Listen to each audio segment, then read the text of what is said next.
Hello and welcome to another D-Valley video. Today, in-depth look at RPM International, ticker symbol RPM. We'll dive into the financial metrics, assess the company's growth, and ultimately try to find its fair buy price. RPM International Incorporated is an American multinational company with subsidiaries that manufacture and market specialty coatings, sealants, and building materials. As of the 2nd of October 2024, the stock is priced at $120 with a market cap of 15.5 billion. Now, let's dive into some key valuation metrics. The price to earnings ratio stands at 24.5, and the price to cash flow ratio is 13.9. Moving over to see how they've grown over the past 5 years. The company's revenue has grown by 33.2%. Its bottom line has increased by 93.4%. In terms of earnings per share, there has been a growth of 94.9%, and notably, the number of common shares outstanding is 128.3 million, a minus 1.3% change over a period. Now, let's assess the company's liquidity and solvency. The interest coverage ratio is 7.5, indicating the company's solid ability to handle its debt obligations. The quick ratio, a measure of the company's short-term liquidity, is 1.33. This suggests good ability to handle short-term shocks. Additionally, the long-term debt to equity ratio is 0.79 and the total debt to equity ratio is 0.84, both showing that their debt load is moderate.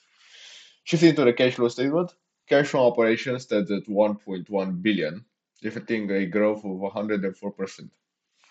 Cash from investing activities is minus 206 million, with a minus 1.5% change, while financing activities are at minus 890 million, showing a plus 180.8% change over the same period.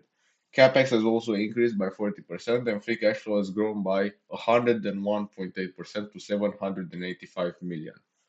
Moving forward, let's look at the return metrics to see how the company is utilizing its resources.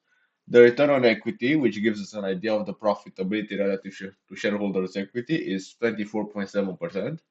The return on investment is 19.5% and the return on assets is 9%, both indicating how efficiently the company is generating returns from its investment and assets. Additionally, the return on invested capital stands at 12.6%, a crucial metric for understanding the effectiveness of the company's capital allocation. Finally, let's find the acceptable buy price. The first method is conducting a discounted cash flow analysis. By using a discount rate of 10%, a revenue growth rate of 5% for 10 years, and a perpetuity growth rate of 2%, we get a fair value of $66.92. Secondly, using a multiple valuation of 20 times trailing 12 months earnings, operating cash flow, and 25 times free cash flow, we get a fair value of $149.9. Thirdly, the analyst target price is $123.12, and putting it all together, we get an intrinsic value of $109.98. Using a 15% margin of safety, we arrive at an acceptable buy price of $93.48, suggesting that the stock at the current levels is slightly overvalued.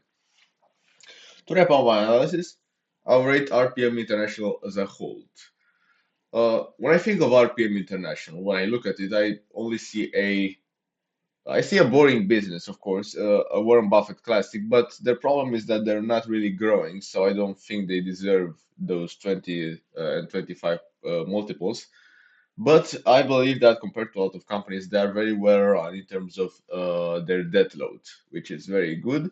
And also, although their growth in the future is not really that big, the fact that they've managed to double their net income, to double their free cash flow, to double the cash from operations in the past 5 years is really good for a company that operates in a sector which nobody really cares about.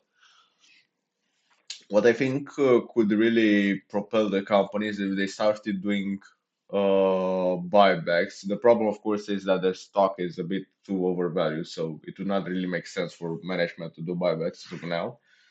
But if they ever decrease to, I don't know, sub 95, sub 90 levels, I think that would be a perfect point for us, for anyone to invest. Of course, do your own due diligence, but I think that sub 90, sub 95 levels are the perfect price point to enter in this company. And I think that's also the perfect price point for the company to start doing some buybacks. Because I believe that buybacks are a great way to reward shareholders. Of course, we have seen this in companies like AutoZone. AutoZone is a notable buyback. It's a very buyback intensive company, and their shareholders have gotten great returns because of them.